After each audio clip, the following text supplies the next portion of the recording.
Welcome to the Dragon's Den. My name is Leo Drake and thank you for spending part of your day with me. Please consider subscribing as it is free, or are you chicken?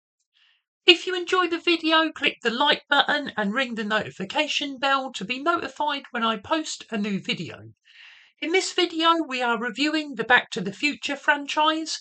I will be discussing the movies during this video, so consider this your one and only spoiler warning. There are 3 movies on this list, so let's get to it. Back to the Future from 1985 was directed by Robert Zemeckis and stars Michael J. Fox and Christopher Lloyd.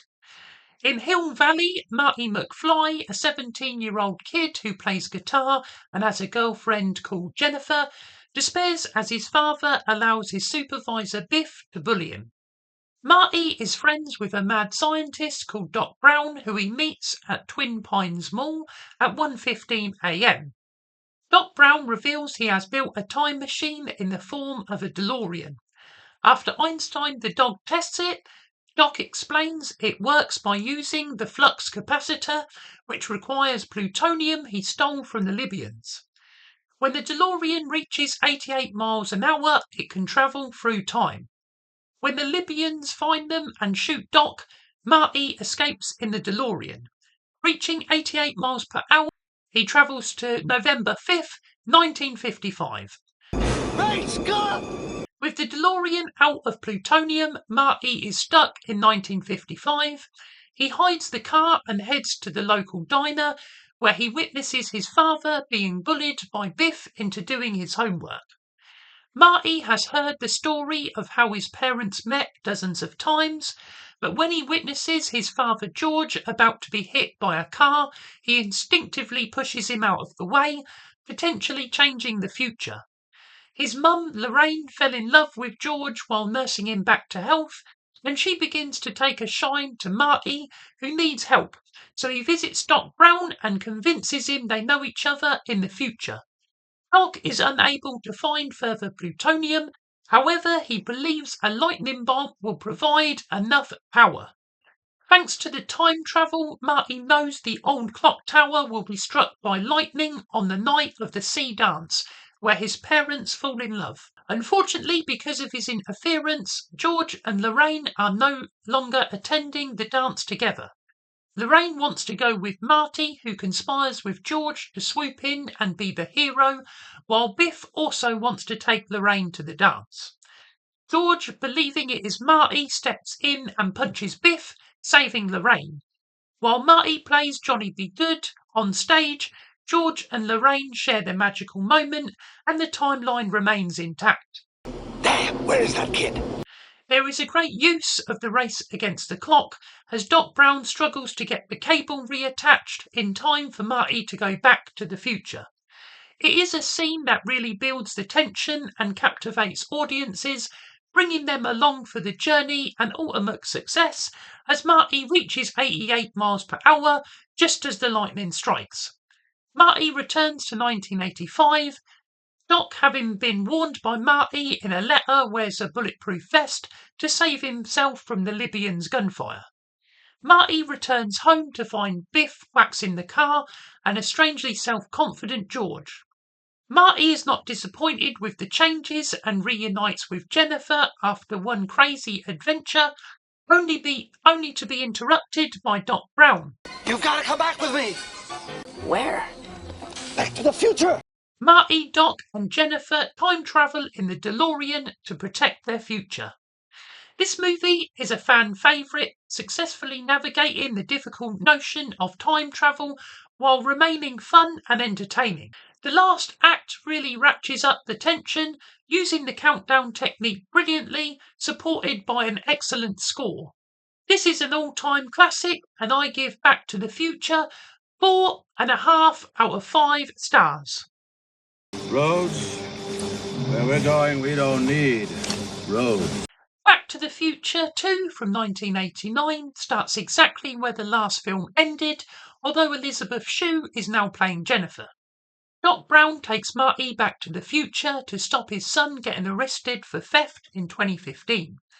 Griff encourages Marty Jr. by calling him Chicken. You chicken? and Marty escapes on his hoverboard.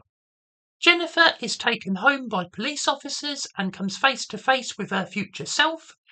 Biff overhears them talking and steals the DeLorean before the trio return to 1985. Doc intends to dismantle the time machine because it is too dangerous. It does not take long to realise that Hill Valley has changed. There is a Biff museum, as he is now the wealthiest man in town and married to Marty's mother. George is dead and Doc Brown has been committed to an asylum. Marty and Doc realise Biff used the DeLorean to go back and purchase the almanac so he could bet on upcoming sporting events. Marty and Doc go back to November 12th, 1955, the day Biff gives the almanac to his younger self and the day of the sea dance.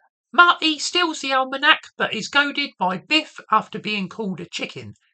Doc flies Marty in the DeLorean above Biff's car, where Marty retrieves the almanac from Biff and burns it. While I enjoy this sequel, it is not quite as good as the original. I think they could have done more with Jennifer, and the time travel element is not as linear. If you can just go back in time and change something, it kind of negates the storyline. However, the characters are great and the consistency with the original still makes this a fun movie. I give Back to the Future 2 3.5 out of 5 stars. I'm back from the future. Back to the Future 3 from 1990 sees Marty travel to 1885 after receiving a letter written by Doc 1 week before his untimely death. Great Scott!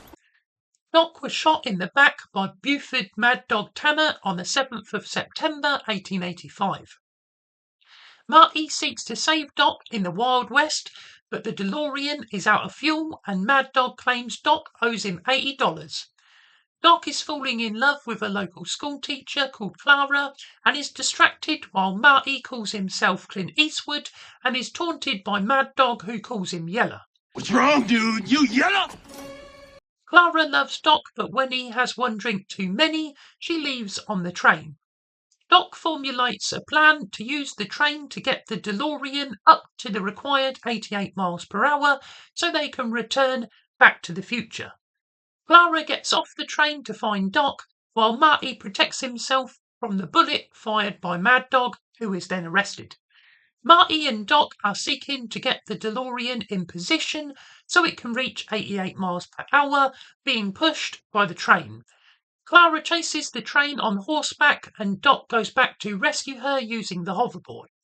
This means only Marty is in the DeLorean when it travels back to 1985.